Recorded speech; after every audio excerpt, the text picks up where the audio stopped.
بعد زواج أولادها. زي ما قلت لحضراتكم بترغب في الزواج من شخص إن هو ياخد بحسها ويكون سند ليها، كمل معاها حياتها إن شاء الله، فربنا يرزقها بالشخص المناسب. مكان إقامتها مصرية، تقيم في محافظة المنيا. السن 49 سنة. في ملحوظة هامة جدا، هي لا تقبل التعدد نهائيا لظروف خاصة بها، يعني يا ريت اللي تواصل معايا بحضراتكم بخصوص العرض ده ما يكونش بيدور على زوجة تانية علشان أقدر أساعده إن شاء الله. وقبل ما أقول لحضراتكم مواصفات الزوج اللي بترغب بالارتباط بيه، بحب أفكر حضراتكم يا ريت ما تنسوش تعملوا لايك وشير للفيديو تشجيعا ودعما منكم لنا، علشان نقدر نستمر في نشر المزيد والمزيد من عروضنا، علشان نقدر نساعد كل الناس الجادة في إيجاد الشخص المناسب ليهم.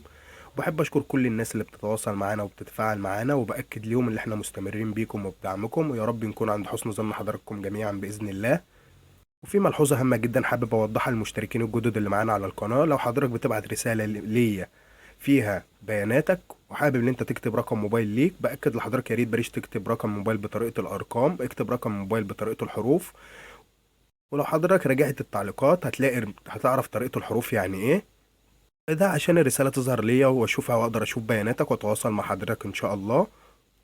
ربنا يقدرنا اللي احنا نقدر نساعد الناس كلها ونكون عند حسن ظن الجميع ان شاء الله. نرجع تاني ونكمل باقي تفاصيل العرض ونقول مواصفات الزوج. يكون رجل محترم وعلى خلق، ملتزم ومصلي وحافظ كتاب ربنا. يكون قريب جدا منها في السن، ما يكونش فرق السن بينهم كبير. يكون مطلق او ارمل زي ما انا قلت لحضراتكم، لان هي لا تقبل التعدد نهائيا. يكون ايضا لديه دخل ثابت او عمل ثابت ان هو يقدر يفتح بيت من خلاله، ويكون قادر على المصاريف الحياة الزوجية إن شاء الله. ولو هو مش من داخل المحافظة اللي هي بتقيم فيها، يكون من بلد قريبة منها، ده أيضا من أهم شروطها، فربنا يقدم لها كل الخير إن شاء الله ويرزقها بالشخص المناسب. طريقة التواصل معايا هي شخصيا، فهي عضوة معانا على القناة بتتابع جميع التعليقات، وبإذن الله تتواصل مع الشخص المناسب ليها من خلال تعليقات حضراتكم.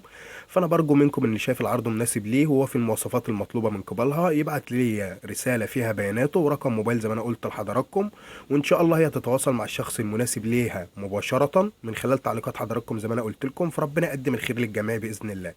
وبكده العرض ده بيكون خلص، لكن عروضنا لسه ما خلصتش، فتابعونا باستمرار، ومع زواج اونلاين هتلاقي الاحسن والافضل ليك معانا ان شاء الله.